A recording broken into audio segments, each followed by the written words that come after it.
This course is based on courses that I teach at the University of Michigan. And before we dive into the course material, I'd like to give you a snapshot of the town where I live, which is Ann Arbor, Michigan, the university, and then the business school where I teach, which is within the university. This might be of greater interest to those of you from outside the United States.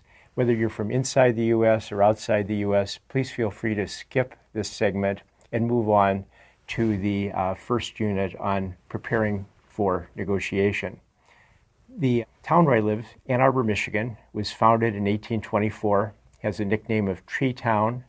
It's a rather small town, or you could even call it a small city, with 116,000 residents.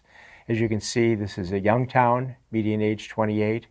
We're a relatively fat town. 27% of us are obese, which probably is pretty similar to the rest of the United States.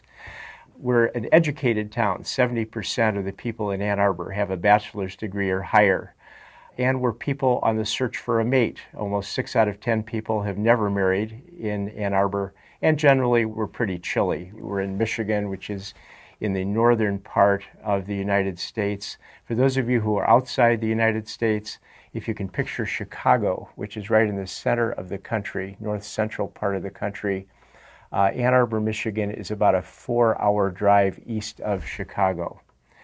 We have a mixed population. You can see the demographics here, and over 20% of the people in Ann Arbor speak a language other than English in the home. This is important to consider later in the course when we talk about cross-cultural negotiation.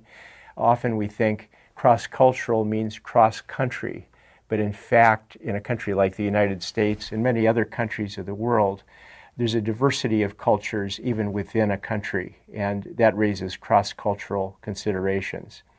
You can see here that about 1/3 of the population of Ann Arbor is affiliated with a religious congregation, and you can see the mix, the top 6 religions represented by this 1/3 of the population. Americans love rankings, and so we rank our cities, we rank our universities, we rank our business schools. Here's a number of rankings related to Ann Arbor, Michigan.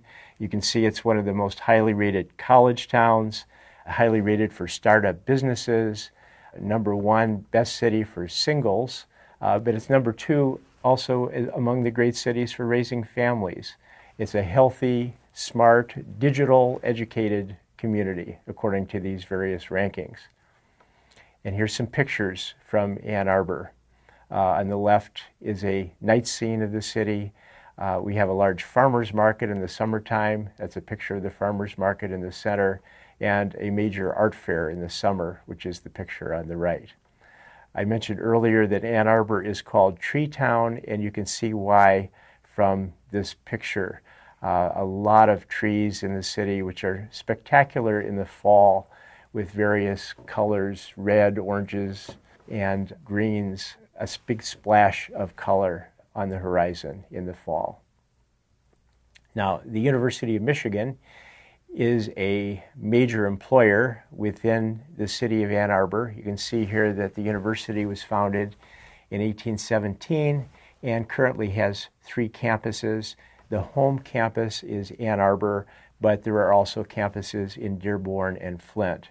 Very international student body, 60,000 students that come from all 50 states and 122 countries.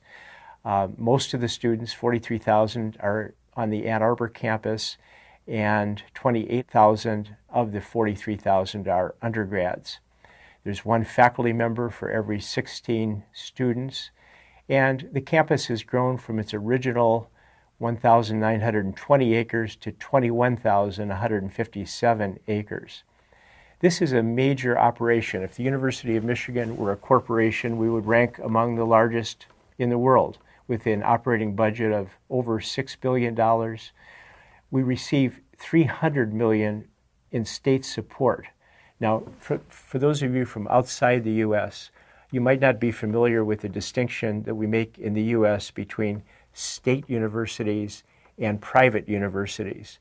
Michigan is considered a state university because we receive support from the state. But as you can see here, the amount of support is relatively small compared to the overall budget, $300 million out of a $6 billion budget, which would be around 5% of that overall budget. So we're grateful for the state support, but it's a small percentage. We spend a lot of money on research at the University of Michigan, over $1 billion, and we're usually ranked number 1 or 2 in the United States in terms of research expenditures. Currently, we're number 2, and we have a very large, enthusiastic alumni body, over 500,000 alums. Here are some former University of Michigan students. We have Supreme Court justices. We've got a lot of astronauts, many Nobel Prize winners. We've got a president, Gerald Ford. We have singers such as Madonna, athletes such as a swimmer named Michael Phelps. We have people talented in the arts, such as the playwright Arthur Miller, and people who are very successful in business. Among those is Larry Page, the co-founder of Google. Here again, we love rankings in the United States. And so here's the latest ranking of the world's best universities by reputation. And you can see here that the University of Michigan is ranked by the Times as one of the top 15 universities in the world. Of course, there are many rankings. This is one of the rankings we like better than some of the others. We like the methodology used in this particular ranking. Here's some pictures of the University of Michigan, our famous law quadrangle. The law quadrangle was donated by an alumnus of the law school named William Cook, and he wanted the university to build something like the quadrangles at Oxford and Cambridge University, and they succeeded spectacularly with the law quad. Here's the football stadium. At Michigan, we don't have a school of theology. Instead, some say the religion might be football. It's the largest football stadium in America. It seats 114,000 people. Now, if you remember earlier, there are 116,000 people in the city of Ann Arbor. So the city is very quiet on a football afternoon when the stadium is packed with 114,000 fans. Let's move on then to the business school within the university, which is where I teach. Founded in 1923 with a very good faculty-student ratio, 15 faculty and 26 students. Today that has expanded to over 3,000 students, 126 full-time faculty who teach in 8 areas. And when you look at these areas, they represent the key functions in any successful business. 7 of the 8 are business functions. The 8th one, which is business economics and public policy, is a key discipline, a key foundation that our students need in order to perform well in business. We offer a variety of degrees. We have an undergraduate degree called a BBA. We have several master's programs ranging from the full-time MBA to global to part-time. We have masters in accounting, supply chain management, entrepreneurship, and a general 1-year Master of Management program. And we have a PhD program, a research-oriented degree, and finally we bring in thousands of business executives who take our executive education courses, which tend to be short courses, typically 1 or 2 weeks.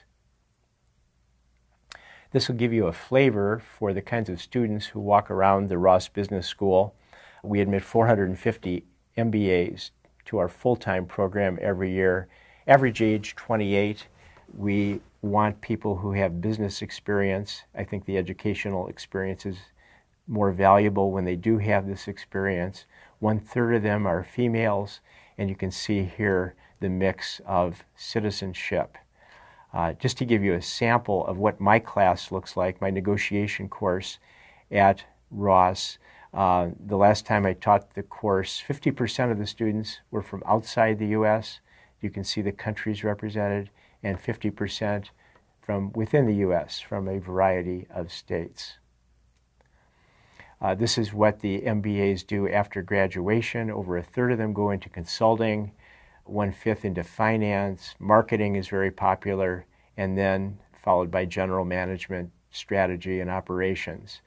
In 2013, the median starting salary was $112,000, but that does not include starting bonuses. Here we go again with rankings. On the undergraduate side, the U.S. News and World Report does a ranking of BBA programs, and Michigan is tied for second with MIT and Berkeley after Wharton. On the MBA side, a magazine called Business Week began ranking schools 25 years ago. They were really the founders of the ranking business. And 4 schools have appeared in the top 10 in their rankings, every ranking over the last 25 years. And you can see them listed here: Harvard, Northwestern, Michigan, and Wharton. So here's a picture of where I teach, the Ross School of Business. We named the Ross School after Stephen Ross, a very successful graduate of the Ross School who is successful in real estate development. A few years ago, he wrote a check to the school for $100 million, which allowed us to build this building. And more recently, he wrote another check for another $100 million to help us renovate some of the other buildings on campus. So that's our snapshot look at the city of Ann Arbor, the University of Michigan within the city, and then the Ross Business School within the University of Michigan.